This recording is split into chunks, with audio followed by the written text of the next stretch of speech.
Hello everybody, we're going to play some guitar tonight, and so let me go post this link over on the website. If you haven't been to the website yet, which is hard to imagine, but if you haven't been there, it's denverguitarorchestra.com, and we are in the process of retooling a little bit of the stuff we do, and we're going to set the weekly lesson up to be directly about what you need it to be about rather than what I feel like teaching. And so we're going to have a few changes, I hope, that will be positive. I keep trying to find the perfect balance between throwing music at you and not throwing anything at you, I think is the way I'm thinking of it. In any event, we're going to see.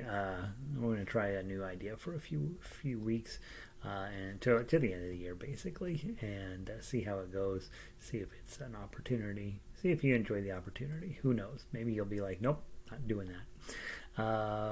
All right, so tonight we will be playing Row, Row, Row Your Boat, Mary Had a Little Lamb, For He's a Jolly Good Fellow, Für Elise, Iberian Dance, better known as Malaguena, and then a little exercise called Aeolian Mode by Reginald Smith Brindle, modern composer. Let me post this on Twitter real quick so that they know we're doing it here.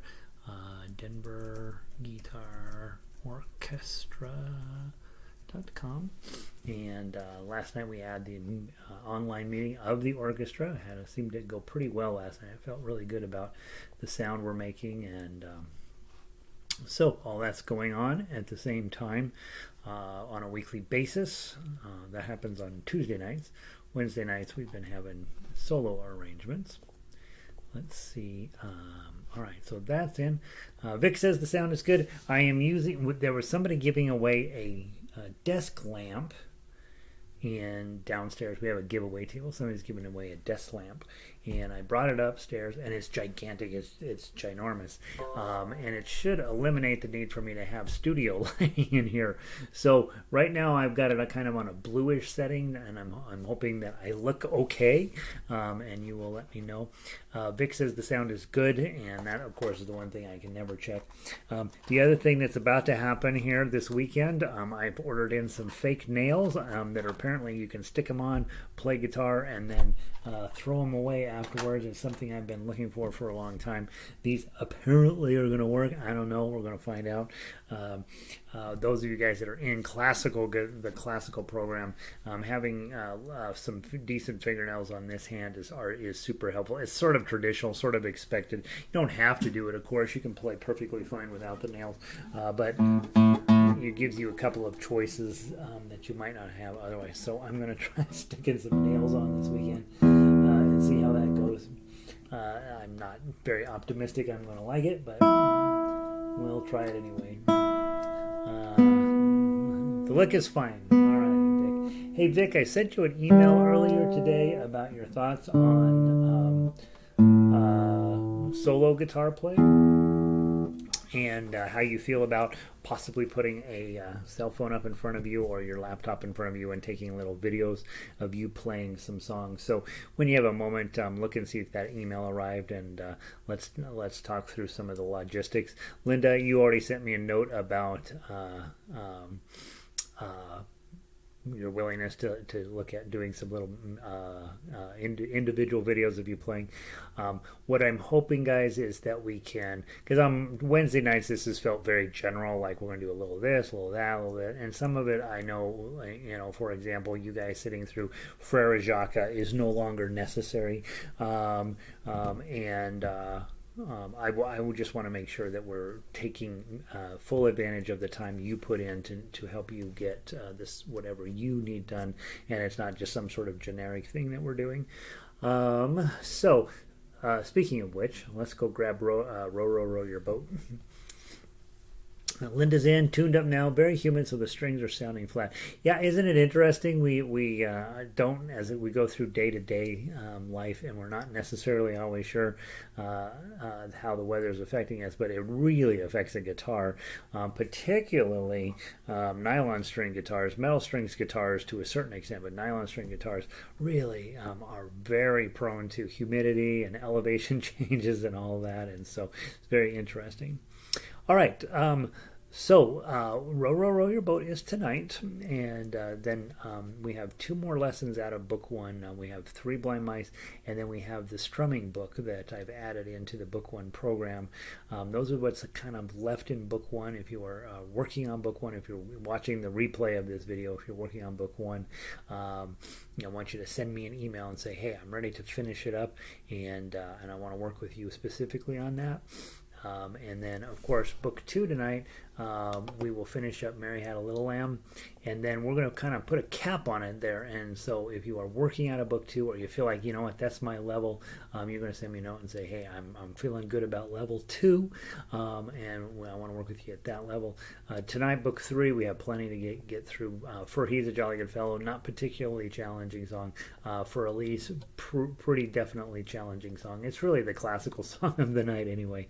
Then we'll look at Iberian Dance and the Aeolian Melody, and then we'll talk about moving forward. Didn't see the email, but I'll keep busy with all lessons you have provided. That's not what I want you to say, Vic. I want you to say, I will make a small video recording of myself and email it, and email you a link via Dropbox. You and I can talk offline about, over email about my thoughts there. And you may resist it, and you may not find that to be something you want to do. But I really do think with the amount of time and energy you put into this, it's probably time to just do a little double check that everything's going well. Linda has metal strings. I did ask you that earlier, Linda, of whether you were on plastic or metal strings. So it doesn't matter, right? But metal strings are harder. They're louder. They can be prettier, I think, in some respects, but they're definitely a little more work. So let's play Row, Row, Row Your Boat. Grab your D chord. Remember, I had somebody email me just this week about index, middle, and ring. There's other ways to hold this chord that is more comfortable. You really do want index above, middle below, and ring up front. All right, from the top. 1, 2, I count in 2. 1, 2. Row, row, row your boat gently down the stream. Merrily, merrily, merrily, merrily, life is but a dream. Row, row, row your boat right across the lake.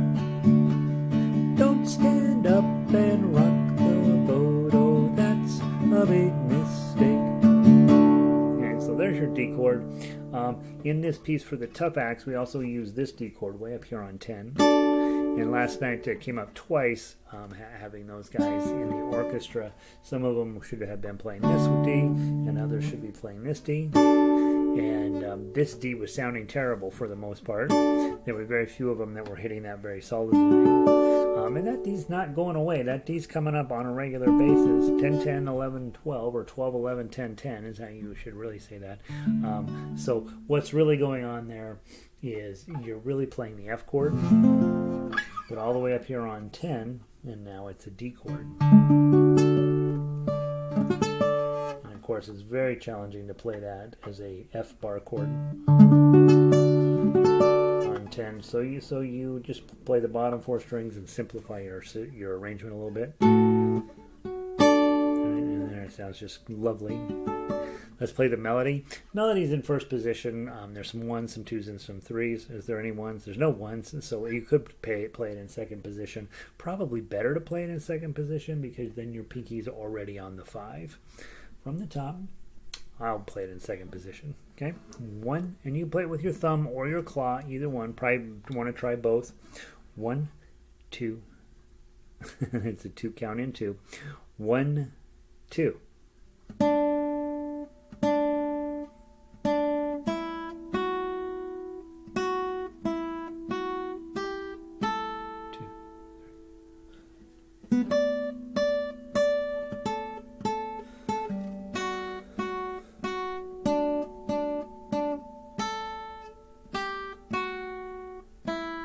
Let's do it again.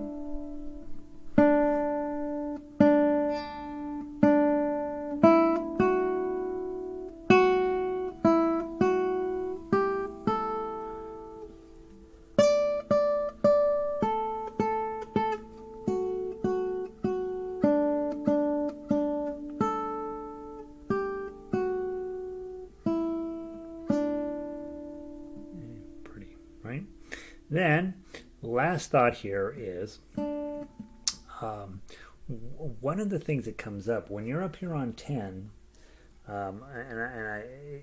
you'll know that what I really want you to do with this piece of music is I want you to be up here on 10, 10, 10, 10, 10, 10, 10, and then drive down and be at this D chord in proper timing. So if you're playing this song too fast, you'll have a little bit of a gap when you're going to the D chord. That's not really our goal. We want to have it whatever speed you can play to get from this 10 to this 2 down here. That's how fast you can play the song. There is an option, however. You could use these strings on 11 and 12 to play the 2s and the 3s. Interestingly enough, we're just moving those notes up the neck. And then you have 10, 10, 10, 10, 10, 10, 10, 11, 11, 11, 12, 12, 12. So what you're doing is taking that D chord and using it to your advantage, so you can actually play the entire thing up here on this part.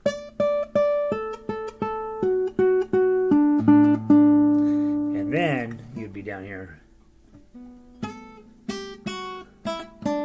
So there's two different skill sets there. One is just playing the melody up in the high frets, which we really learn when we're studying the very first one in Brother John, or Frère Jacques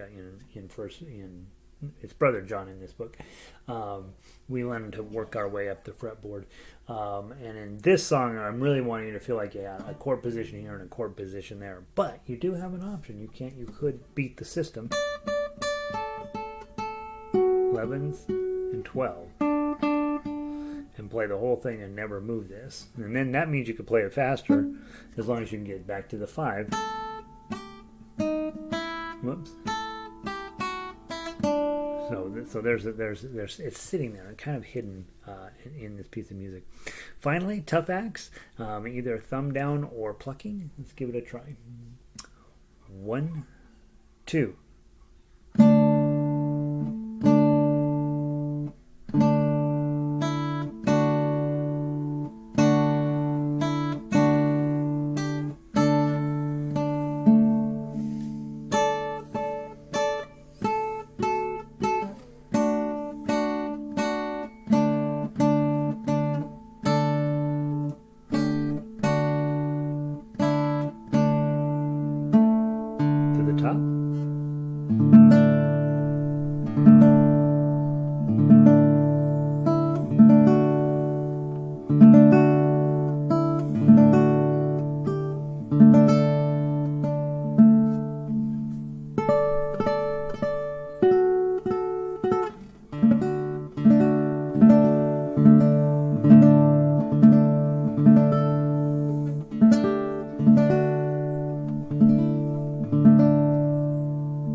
Forever.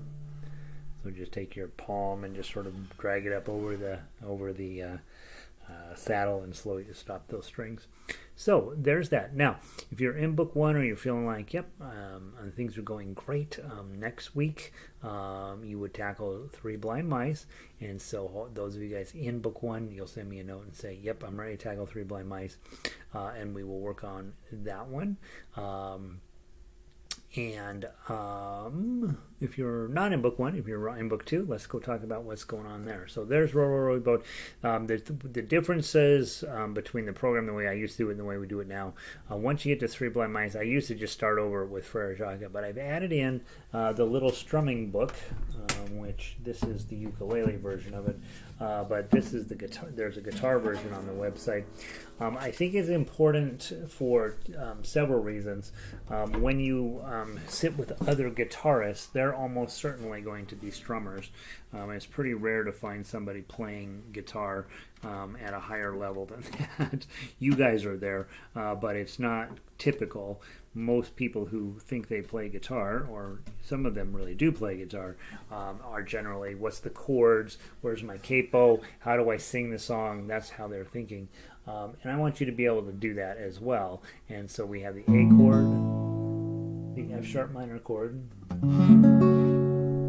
the D chord, and the E chord. And now you you have your doo-wop chords there, and it turns out those chords are going to show up in a lot of music that we play. So Duke, Duke, Duke, Duke of Earl, Duke, Duke, Duke of Earl, Duke, Duke, Duke of Earl, Duke, Duke, da-da-bum. So those are the doo-wop chords, 1, 6, 4, 5.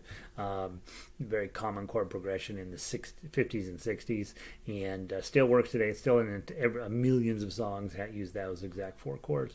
And so I want to give you guys a little bit more work on strumming, just so that if you do end up with somebody saying, hey, come on over and play guitar, what they're thinking is, hey, we're going to strum chords and somebody's going to sing. And especially if you like to sing, I want you to be good at that. All right, so 3 Blind Mice, and then the chords will follow that, and I'll be putting some notes on the website as to where I think you should be at and what I think you should be doing with your time, just to make sure you continue working forward. Part of the reason for making these adjustments, I am getting school's getting a lot more intense than I hoped it would get, and so I do need to spend a little bit less time on the Wednesday nights. Still absolutely willing to sit with you, make sure you're getting what you need in particular, and then move on. But I think since it's mostly the 3 of us, and sometimes we have somebody sneak in or out, let's be on it. Let's just get really quality use of the time there and find a way where we can make it useful to you. That way you don't got to go through all of the songs just waiting to get to your particular one. All right, so there's book 1. Let's go on to book 2. Book 2, we are at the moment in the middle of it. We're at Mary Had a Little Lamb. And the nice part about Mary Had a Little Lamb, you get to use 2 separate keys, right? So we got the D chord, and its best friend is A, and we go back to D. And then in measure 9, we switch keys to make key of A. Its best A is already been working on. Its best friend is E. And back to A. Okay. And again, always be practicing the chords. I know most of you guys are not. I'm not positive either of you are singers, but if you are, even if you're not, you should still sort of work your way through it with the song going on in your head at the very minimum, so you can get comfy with strumming. Let's go through and let's just do it one time through, starting on the D chord. 1, 2, 3, 4. Merrily we roll along, roll along, roll along. Merrily we roll along o'er the deep blue sea. Merrily we roll along, roll along, roll along. Merrily we roll along o'er the deep blue sea. And I went twice as fast when I started singing as I had counted you in, so sorry about that. The thing that I think is fascinating, when we got over to measure 11, I was having a little fuss with the page turning apparatus here, and my hand, because I was busy focusing on that, my hand immediately went back to the D chord, because that's what I'd been using when I needed to have it go to E chord. And so we get into these habits, and that's one of the things to work on in guitar is don't get too comfy with anything, right? Get better at it, but then bring in something else, because what will happen is your body will start to just fall into patterns, and while that's good on some level, it's also limiting on other levels, and so you do want to always be pushing yourself to be trying the next thing. Those are your chords. Let's talk about melody. First part through here, obviously 2s, 3s, and 5s, so probably going to play that in second position. Then when you get into the second half, you're 2s and 0s for the most part, right? And so you can play that in first or second position, whatever makes the most sense. If you decide, hey, I want to play this song in second position, you'll be fine the whole way through. Let's give it a try, just the melody. And again, one time through, decide whether you're going to use your thumb to play the melody notes or a combination of index and middle, probably. Possibly bring in your ring finger, but probably just index and middle are good. From the top, 1, 2, 3, 4.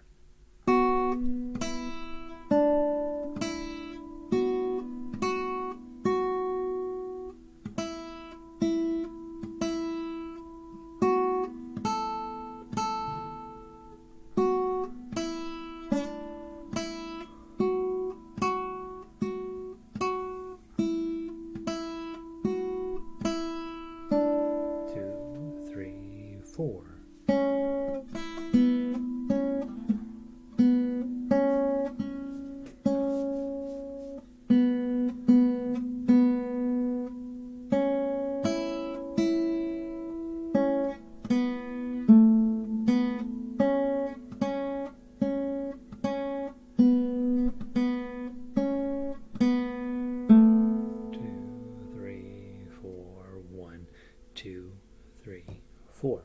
And when I see a big tie like that with whole notes tied together, I really do try to hold it for the full amount. Just let the guitar ring out. That's telling you, hey, just let this thing finish up, right? And then just see how long your guitar will ring out. It'll probably stop before the 8th beat ringing, but give it a chance to be at its best behavior. All right, finally the tough uke. Oh, I mentioned the arpeggios. I'm probably going to take these out of book 2 because I never take time to really go through them in detail. But if you did these arpeggios, they're reverse arpeggios, right? Normally we go thumb, index, middle, ring. These are set up to be ring, middle, index, thumb. And they're all set up starting on the 2nd string. So you'd really want to camp your hand out on strings 2, 3, 4, and 5. And so you've got, you just grab the chord and then you play. Merrily we roll along. Change the chord. Roll along. Roll along. Merrily we roll along. O'er the deep blue sea. Okay, so you don't get the root noting that we like in guitar when you do it that way, but it is another way to do arpeggio. Sometimes it sounds cool, sometimes not. But in this one, I don't think it sounds as great as if we had done it from thumb down to ring. Let's do it this way. Merrily we roll along, roll along, roll along. Merrily we roll along o'er the deep blue sea. So it sounds better that way, in a more expected way. Well, I guess we shouldn't really use the term better. It sounds more expected when you play it thumb, index, middle, ring. But by reversing the arpeggio, gives you another chance to practice a cool thing and maybe bring a little bit of something special to the song that and nobody's particularly excited about. But you can take that song and just turn it into something kind of cool. All right, tough acts. Decide if you're using your thumb the first time or your claw the first time. I'm going to use claw first time, and then depending on how things go, we may come back and play it the other way. 1, 2, 3, 4.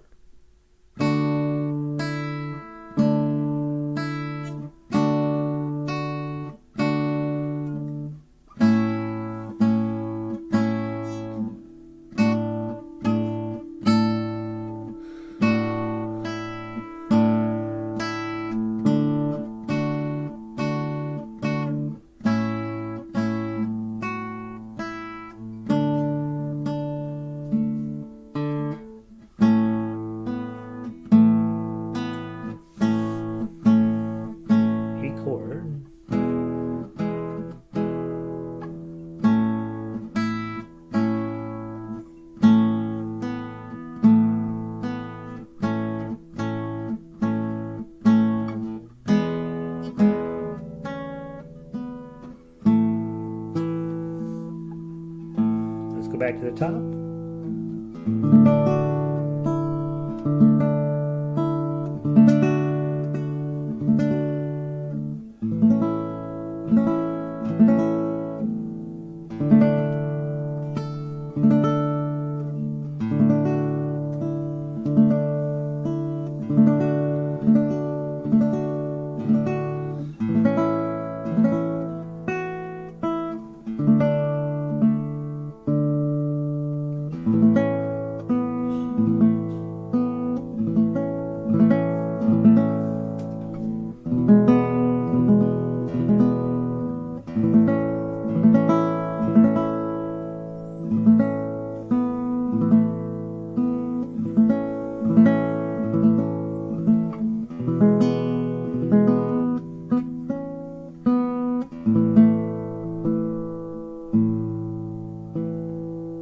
Probably a bar chord with the pinky on 5 is going to sound the best here. Okay.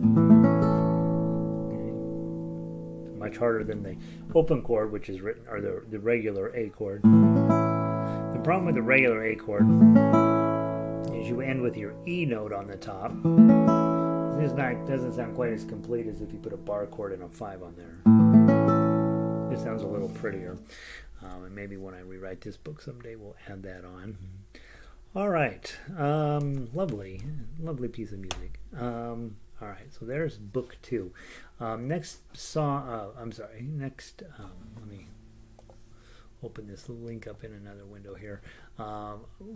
Mary Had a Little Lamb. If you're working through book 2 on a serious level, your next song will end up being Pay Me My Money Down, which is the one where we have some percussion in it, and you'll see on that piece of sheet music some little asterisk saying, I thought I heard the captain say, pay me my money down, tomorrow is our sailing day. Pay me my money down. And so it gives you a chance to do some tapping. On fingerstyle, a lot of guys will do this with their thumb hitting this 6th string like that. And I don't like that. I think that sounds, it's too jarring, but you get other percussion choices, I think. And so that'll be your next song into book 2 if you guys are working out of that at that level. And of course, I'll put notes about all this stuff up on the website after tonight. And then let's move on to book 3. Let's go into what is that doing there? You don't belong there. All right, so let's get him out of there. Edit. Take that and remove. All right, so book 3. Now the big discussion item on For He's a Jolly Good Fellow is, why isn't it there? We've been doing it for a couple weeks now, still not pushed it over on there. For He's a Jolly Good Fellow. For He's a Jolly Good Fellow, guitar. All right. Nope, back. He's a Jolly Good Fellow. What we have going on here is repeats. That's what this song is really about. Everybody knows how the song goes, more or less. But you're going to play down all the way to the bottom, and then D, S, L, Fa, Na. That comes up. In fact, we had a piece of sheet music in school this week that had this wrong. It said D, S, L, Fa, Na, and there was no segno. And we're like, all right, so what do you suppose he wanted us to go back to? And there was a couple of choices in this piece of sheet music. Happens all the time when you get sheet music and there's a goof on it somewhere. And so you have to start using your musical knowledge to see what's the best place to go. If I had forgotten the segno up at measure 1, you'd be like, all right, DSL Fa, Na. Where's the most likely place to go back? Well, probably to the top. And then where's the most likely place for a Fa, Na, which nobody can deny? Right there in the middle of measure 8. So DSL Fa, Na is going to come up a lot. It means go back to the segno and play to the Fa, Na. That's part of that. Comes up an awful lot in classical music, as some of you guys are working on. So just be aware of that. All right, I can finally do that A bar. I can finally do that A bar with finger on 5. Don't you feel like a champion? I mean, it seems like it's a while before this one comes in. It is not easy. It is definitely a stretch. It definitely requires really good form, right? So my arm here is basically straight with my hand. Maybe a little bit out there, right? Probably not ideal. But when you do a bar chord, sometimes your hand's going to go up a little bit. Trying to get my pinky where it's not out weird, right? But with a little bit of a curve to it. Be thinking about your hand in terms of it's a round shape, but maybe a little bit more than that. So normally, if your hand is like this, it's probably going to need to be a little bit more like this in order to get shapes to get the least amount of work down the road. So it's not more tension; it's just a little bit different angle. So you've got this tennis ball shape, but we're going to put a little bit of a hook onto that. To create a guitar shape. So that's exciting, Vic. I'm really excited that you are having that, because this is one of the bar chords that's coming up every day you play. Sometimes it's here at D. Okay, yeah, it's not uncommon for it to show up as an E. I'm sorry, A. Not uncommon for it to come up as a B. If you move it on 5, it comes up as a C chord. And it's not unimportant that you have a C note waiting down here on the 8th fret. When you do this, of course, you want to be mindful about whether you're going to play the 5th string or not. If you are going to play it, you want your bar to go up there. You get a bit of a 6th tone in there, I think. Maybe that's a minor 7th. I don't know. You're getting an unusual tone on there. So probably best as you slide this up, just don't even involve the 5th string. C, and then on 7 it's a D. And I think that's about the highest I ever use it. D. E would be here, but you know, then you're that E is not as good as this E. So yeah, that's really exciting, Vic, that's come around for you. Yeah, because it comes up a lot. And all right, for He's a Jolly Good Fellow. Let's play the chords first. This is how you'll actually play this song. So grab your chords. D chord, G chord, A7. Back to D. Okay? When you see 6/8, remember you count in 2. 1, 2. For he's a jolly good fellow. For he's a jolly good fellow. For he's a jolly good fellow. Fermata, which nobody can deny, which nobody can deny, which nobody can deny. To the top. For he's a jolly good fellow. For he's a jolly good fellow. For he's a jolly good fellow. Which nobody can deny. Okay. And yeah, and you could go up and put your high D on as a final finish. Right? Well, we just learned in Row, Row, Row Your Boat. The thing with this one is making sure that your repeats are correct. That's what you're really learning here. And the fermata, of course. All right, so now let's go through and play the melody. What I notice when I'm playing melody is I see a 16th note up there at the end of measure 4, which means I want to play this kind of on the slower side so that I got a chance of getting those 2 notes in at a correct pace. From the top, 1, 2.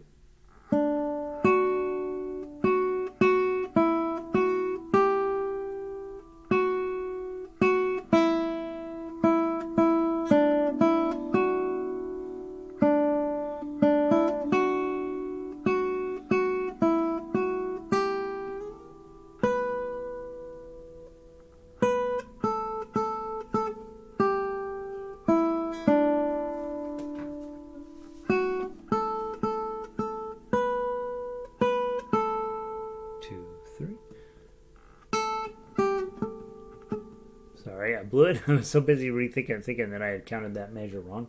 Let's go for measure 10. 1, 2. 2.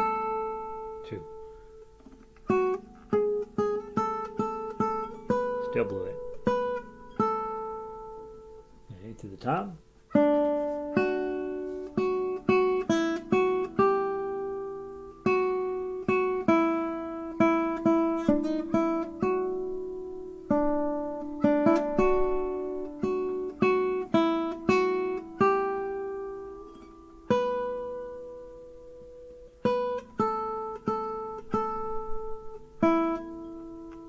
Nobody can deny. On my harmonica version of this, we go up, right? Which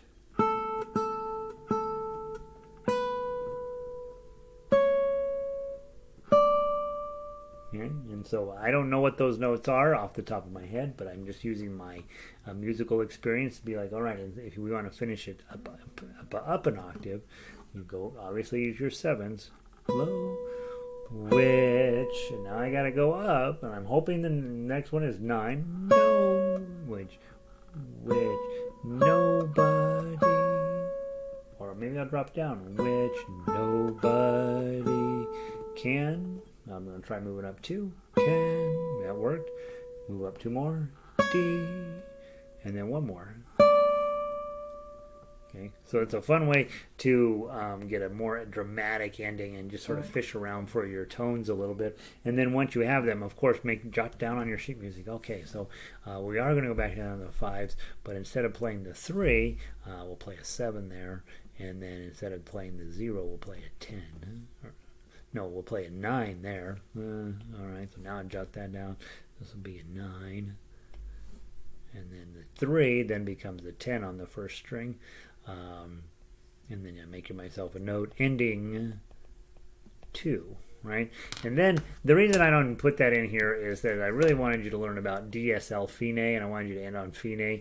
But in order to have a second ending, you'd really have to add on a whole bunch of other stuff in that repeat, and it would kind of defeat the purpose of the mission of the song anyway, because then it would just make more sense just to take the beginning and tag it on to the end and have it just be a longer song. But in any event, there you go. There's Where He's a Jolly Fellow.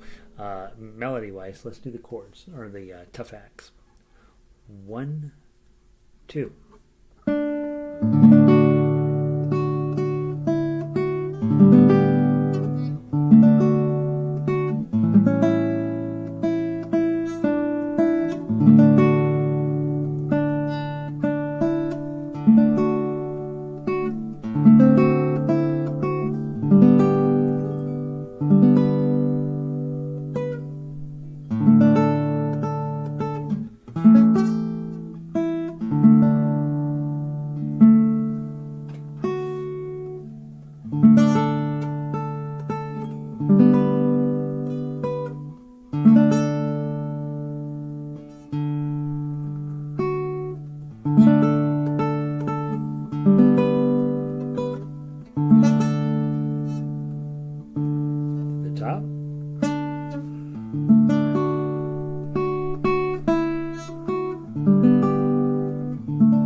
So if we go, nobody can. Okay, now we need a 7, but we still need a G chord, so probably, let's do, if we do this G chord, that won't work very well, we can't reach that far. So let's see, okay, that F, E doesn't work. Let's see if we do a D up here. D, E, F, it's right there. Aha. So we would do a D shape on 7, and we would end up with which D chord with a pinky on 5. Slide up to 7. Add the 9, and then D chord 12, 11, 10, 10. That kind of works. So we're really looking for an A7 chord though up here. So that's probably going to be E, E7, F7. So we got E, E, F, G, A.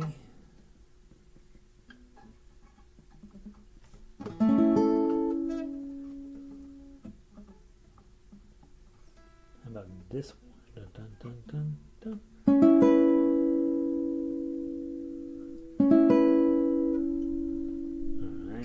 F, G, F, G, A. So,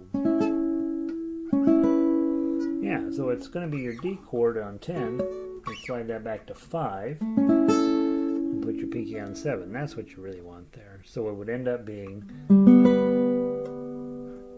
low, which nobody on 5. Add your pinky for 7. Can add the 9, and then D chord on 10.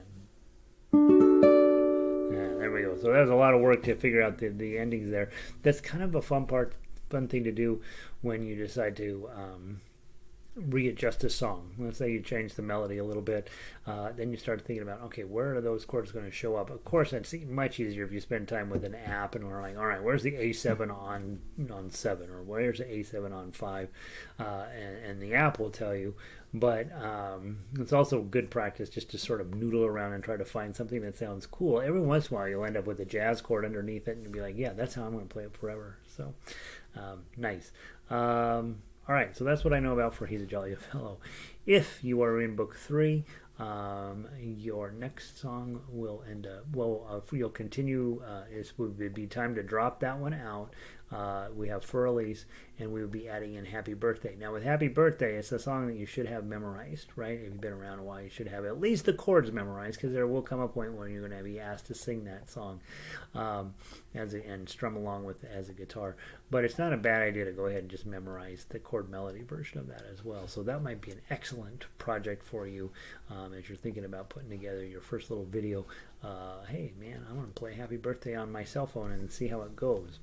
And so I'll be talking about that just a little bit before we wrap up tonight. Let's go grab For Elise.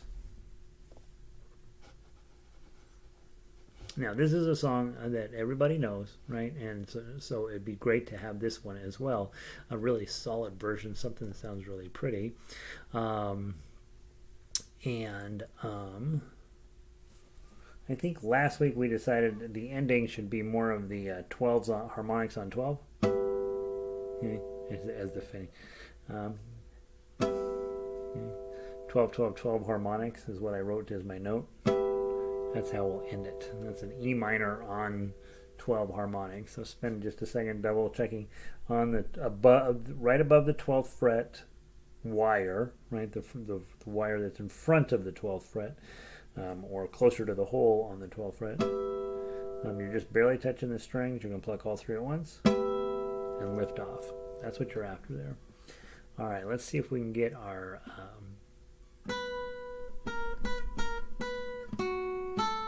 or is it better with pinky?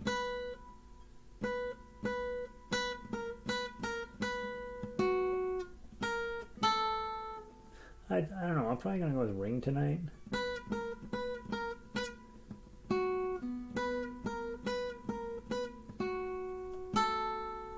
It feels good tonight. I think I'll try my ring. I don't think there's not a right answer here. You may find that it's better to go pinky and ring. You may find it's better to go middle and pinky, and then your ring finger is available for the 7 on the 2nd string. I don't like necessarily what's on the paperwork, which is 7 6 7 6 7 2 and 2. You go 2 5 3. I think it's okay. You'll get the right answer, but this feels like more work than just putting that 2 up here on the 7th fret of the 2nd string. I think that might work better. So either of those answers is fine. I know Linda says, yeah, there's no point in learning Happy Birthday because we can't sing and we can't blow out candles. And what is the purpose of a birthday if you can't do those 2 things? Yeah, right. That's a good point, Linda. Maybe you don't need to know how to do that song anymore. All right. It's funny. All right, let's give it a try. Nice and slow.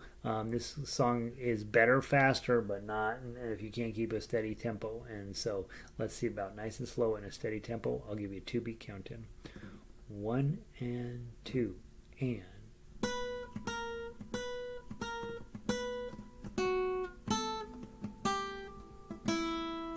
Oh, and I guess I didn't give you guys the.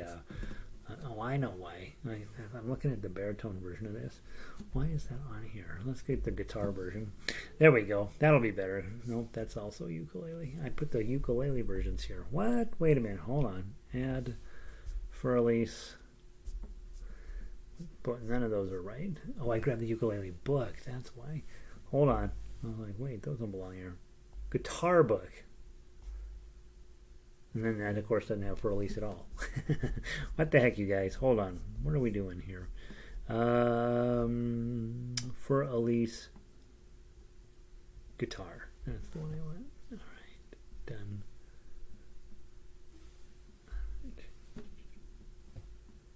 Okay, there we go. Oh, so you do have that. You do have both. So let's talk about the melody line. Let's just do the melody line first. What is exactly what I was going to play, and then I was like, wait a minute, they have the wrong thing. From the top. 1, 2.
Whoops, I hit 9. 8, 7, 5.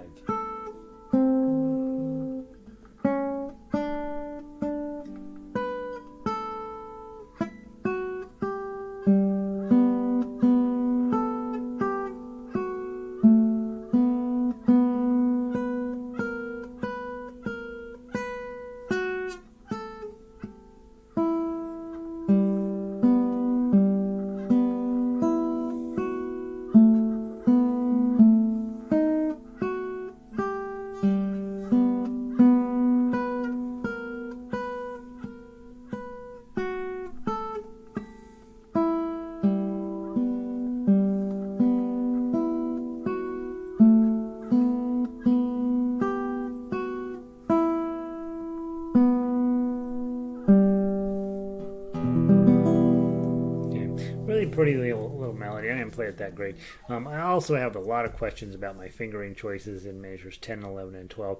I think that they basically work, but it does feel a little bit all over the fretboard, but not super bad. The reason that those are like that is they felt like the correct ones for the tough acts, and then I thought, you know what, we'll use that as a little bit of a preview of what's coming in the tough acts. So let's do the tough acts now, and you got a couple of pretty mean bar chords right there in the middle. Not real well, one mean bar chord and then a B7, and so that's never necessarily pleasant. Let's try the tough acts. Okay, and I would say probably just continue on with your thumb until you feel good about the song, and then switch to plucking this one. 1, 2.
there you go. Index on 3, middle on 4, ring and pinky on 5. This is that E7 shape from ukulele. Strum that. 7/5. And then your E minor with the 3. E7. And back to the main idea.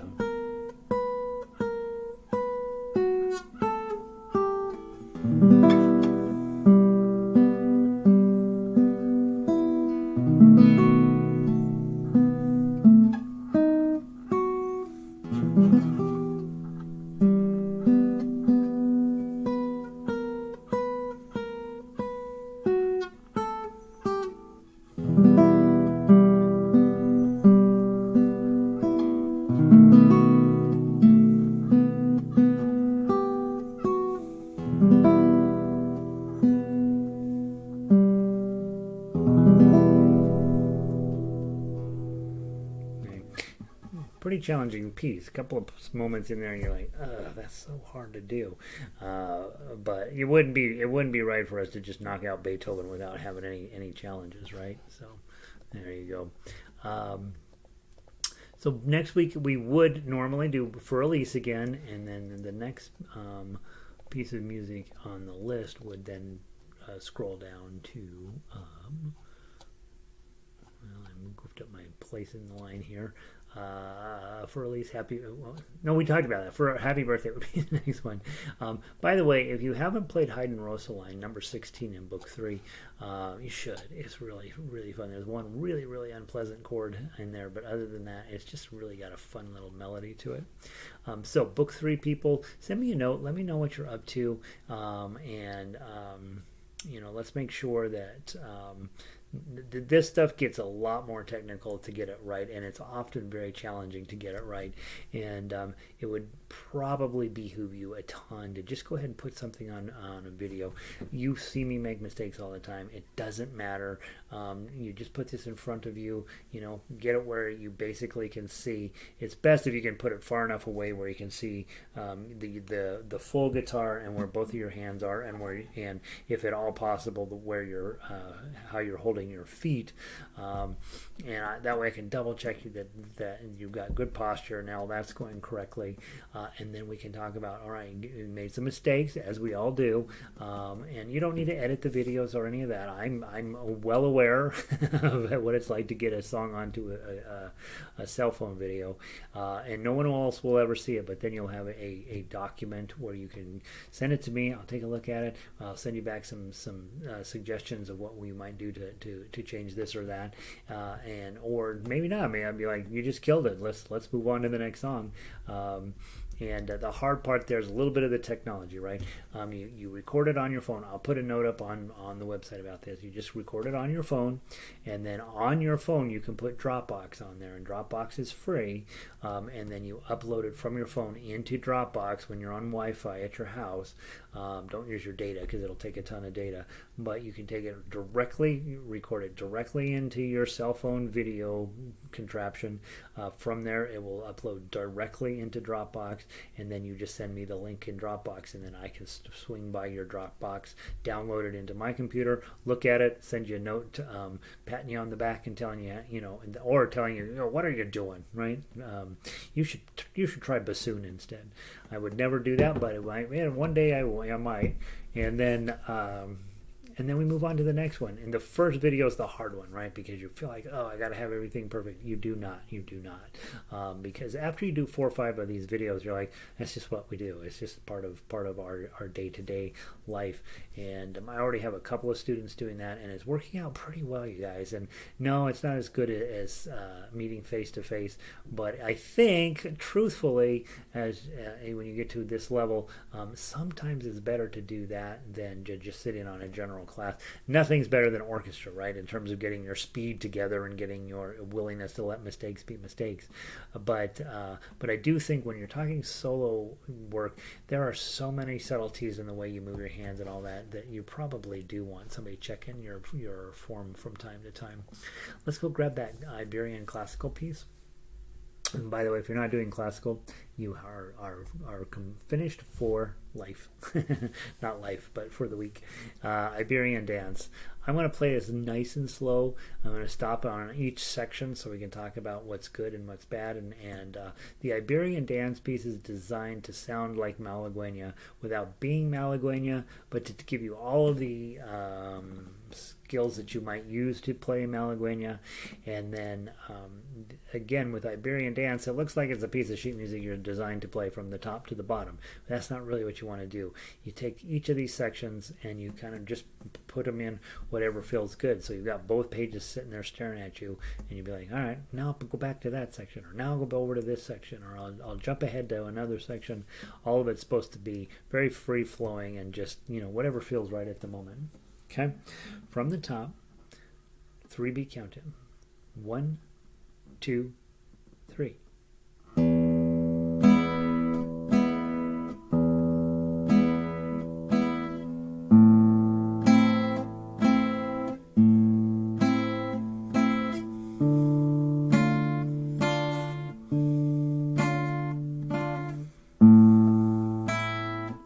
Did I hit it right? I hit the wrong string.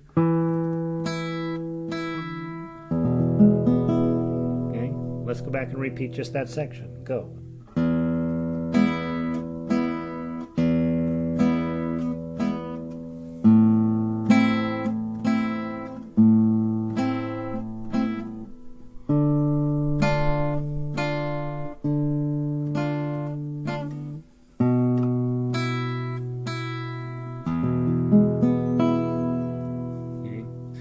A great introduction. Kind of sets the mood, lets people know what you're about to do. Now grab your E chord, and this section is iconic, right? You will know this piece of music the minute you start. It comes out of your guitar. Go.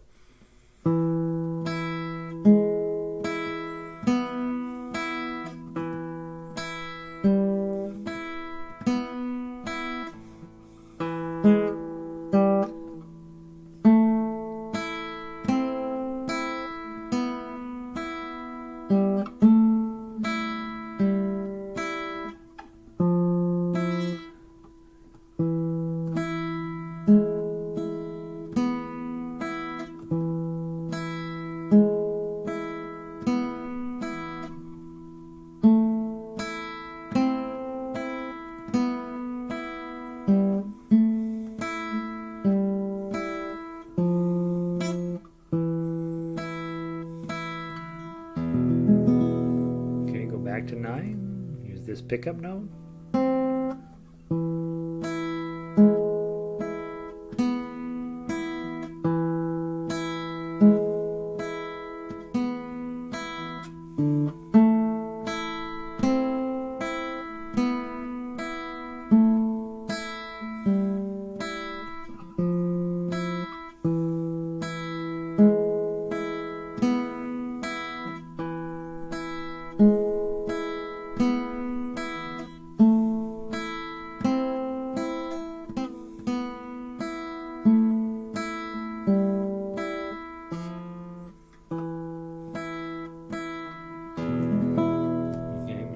Section as many times as you want. The note on here is meno maso, which is less fast, but I don't necessarily think that's true. I think the faster you play all of these sections, then you have choices. If you can get that where you just have the darn thing memorized, then you can play it either fast or slow. All right, next section is also, again, less fast and song-like, which means, right, make this as pretty as you can. Measures 19 through 26. Let's see how we are doing on this one. 1, 2, 3.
there. It sounds funny. You can. You could. All right. So that section's a little bit harder to play, but really sounds like the song, right? All right. Then 27, we go back to the section that we had played previously. But if you you could just play the previous section. And why it shows up here is just because the arranger did it that way. And a couple of different changes through this. So let's do 27 through 42. 1, 2, 3.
To be resolved. If we stop there, you'd lose your mind, right? But that little section there, I guess 27 through 34 is sort of its own section, and 35 through 42 is also a different section. So again, mix and match. You don't have to do everything in order. You can go from one section to another section and put double bars on each of the areas, so you can do that. And then, of course, the most famous part of this is probably the hardest part to play, I think, is this very last section, 43. 1, 2, 3.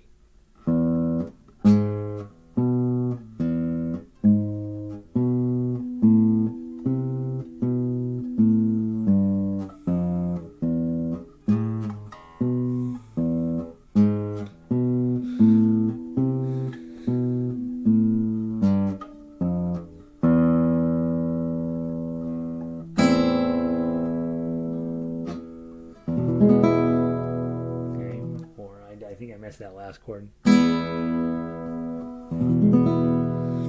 that, truthfully, I think that chord in 52 is goofy. I would just go ahead and drop that measure altogether and just put in a real E minor chord. Or think about this. I mean, we were in the key of the E, right? E, F, G, A, B. I might put a B7 in there. Maybe not. That's a little... that doesn't sound good. What if I put a D minor in there? Ooh, we could put a false cadence in there, right? So you could put in, let's play 43 to the end, and then let's put in a D minor chord in measure 52 just to see what it sounds like. Ready? Play.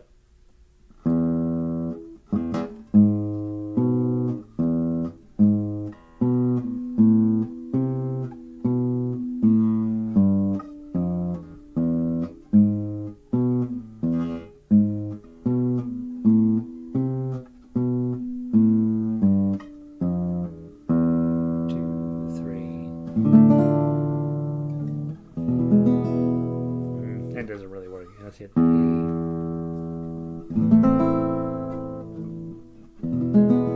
That doesn't work either. Yeah, probably stick with the E chord. And then here, do it again.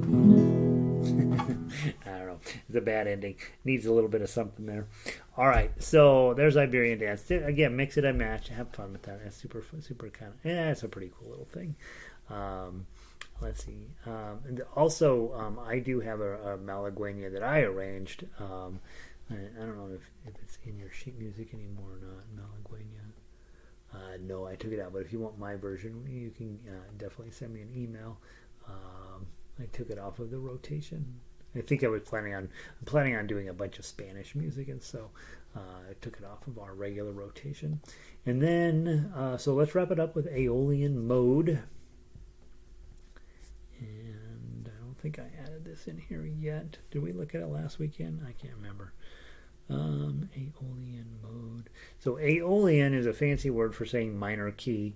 And I don't have it in my book here, so let me grab it real quick. add guitar. And guys, as you know, there's tons more of these. If you are serious about studying the classical pieces, definitely let me know. I'm going to continue to push forward on these, but maybe not necessarily at the pace that you need me to push forward. And so I for sure want to make sure that if you're like, yep, I'm totally caught up, I'm ready for the next one, that I get it to you. And so Aeolian Mode is just the next one in the series. I'm just following through their intro book. I think it's 30 some songs. We're just going to arrange them all with tab, and then we start on to book one and so on. My intention is, with over the next few years, to do all 400 and some songs in that series. Set them up in our format, where you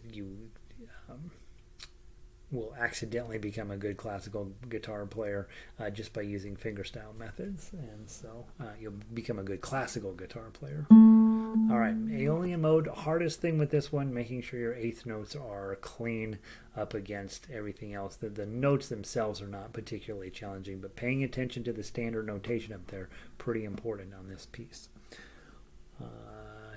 Here we go. 1. It's in 2, so I count in real slow. 1, 2, like that, and then it's 1 and 2 in is what you're really thinking. 1, 2.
Top.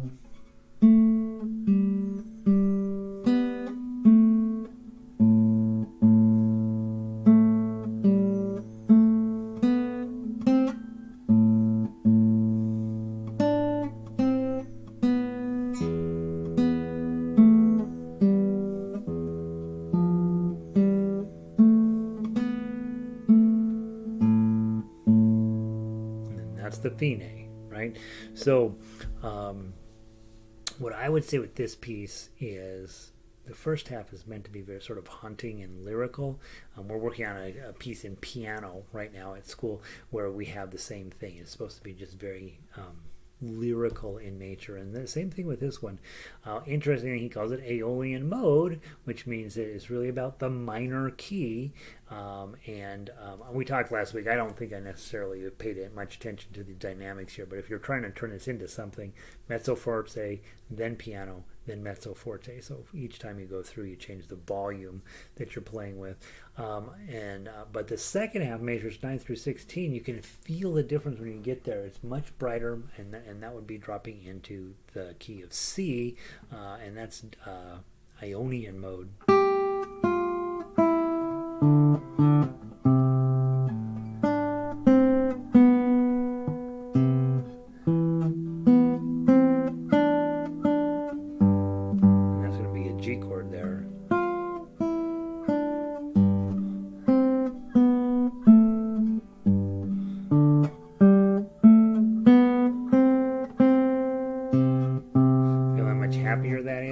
So it's interesting that he calls the piece Aeolian Mode, but it's really a contrast between Aeolian Mode and Ionian Mode. So your first 8 measures are in that minor key, kind of sound dark and lyrical, and then measures 9 through 16 are much brighter and much happier. And then we could, as provided as contrast, to go back into the main idea. So there's that piece. A lot of these exercises, I always question, am I learning what I'm supposed to be learning on them?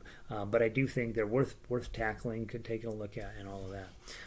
Now, let me tell you what will happen with those of you who are doing the classical stuff. Let me slide all the way over in there. And again, remember, I do have a password onto onto the page where the classical music is set, but I'm more than happy to send you the password if you don't have it. Both of you guys have it, I think. But those of you who are watching the video later, I keep it on there just because we're pushing the limits of what is allowed. What do you call it? Copyright wise. Next couple of songs: exercise 15, exercise 17, a study, lesson 62, etude number 6. So we've got a few lessons in here as well. There are some really nice songs that continue on through that. Most notably, we got a Segreras piece at measure 30, number 35 in there, which is really a lovely piece of music. So there's lots of good stuff in the book, and then there's a few exercises still that we have to get through. Ukrainian melody. Once you get to book 1, you're playing some pretty legit music, and there's still a few exercises in there, but it gets better and better. And of course, you probably have the skills to play many of the upper level songs as well. And so you can kind of tell me if I think the one way to do it is go over to YouTube and listen to a few of them and figure out which ones you really want to work on.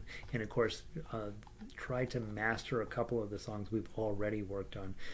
If it's by a famous composer, you are not wasting your time. If it's by Carulli or Carcassi, you're not going to be wasting your time. Torrega, we've done some stuff with them. Bach, you're never wasting your time with any of those. And so feel free to, send me a note and say, hey, I want to work on this song, or I want to work on that song. And that's what we got. So again, guys, we're going to probably eliminate this Wednesday night group for a while, but I don't want to eliminate you. And so I want you to send me an email and say, hey, here's what you could do to support me. And I'm willing to do just about anything. So if that means trading videos, if that means me having a Zoom with you, if that means doing any of that kind of stuff, I want to do that. It just feels like, right now we're doing a very general Wednesday night class, and you guys are pretty specific learners, and I want to make sure you're getting exactly what's going to push you forward. So there's that. I like to get the classical songs, so I do check in. Nice, yeah. And I fell behind this week. I don't have the next one typed up, but I'm basically caught up at school. I got some homework to do tonight, but other than that, I'm basically caught up with what I'm going to get caught up with. A few of the assignments I'm just going to let go, and so hopefully then this weekend I'll have a chance to do some typing and get these songs set up. I do like them set up this way. I think that's really helpful when you're studying classical music. We don't ever use tablature, and we don't ever use chords, and in my mind that's a huge mess. It's a huge mess. How can we make music easier to play should be the bottom line. Getting these songs where they sound pretty coming out of your guitar. What's the least amount of time you can do spending working off the paperwork, and what's the most amount of time you can spend getting the music out of your guitar? Anything that helps us do that, I'm for, and that includes tablature, that includes chord grids, that includes fixing the notation to be a little clearer, and it includes putting on fingering if it makes sense, and not putting on fingerings if it seems like you could have some choices there. So in any event, that's what we're working on. This isn't the end of book 1, 2, 3 or classical by any means, but definitely be in touch with me. I won't bug you if you're like, nope, not doing videos of myself. I think that's a mistake, but I do respect your decision on that. And so be in touch, and let's go with that. I'm really enjoying all the music. we've had so much music. Vic has been in almost every lesson I've been done for the last 2 years, and so we have had a lot of music.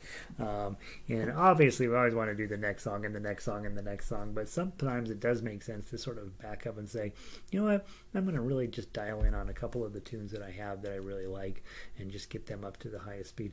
I am working on a tune, super excited, a Leo Brouwer piece, and I've decided that I'm going to do it by memorizing it as I go. So I'm doing one measure at a time, memorizing that measure, and then moving on to the next measure. I'm going to see, that means a lot more time up front, but then by the time I finally get down to the bottom of the piece, I should theoretically just be able to play it. And so I'm trying that as a different learning style. Again, always with music, just trying something different to see how it happens. So held you guys over way too long tonight. Have a wonderful evening, Vic, Linda, and I see we have a few other people hanging around. You guys have a wonderful night, and I will see all y'all Tuesday night for guitar orchestra for sure. Friday, if you're on ukulele or harmonica, I will see you guys there. And I haven't updated the harmonica page yet, so Marcia sent me a note, hey, the harmonica page is not up to date, and I'm like, I know. So I'll get that taken care of here today or tomorrow. Have a wonderful evening, everybody, and I'll see you soon. Peace.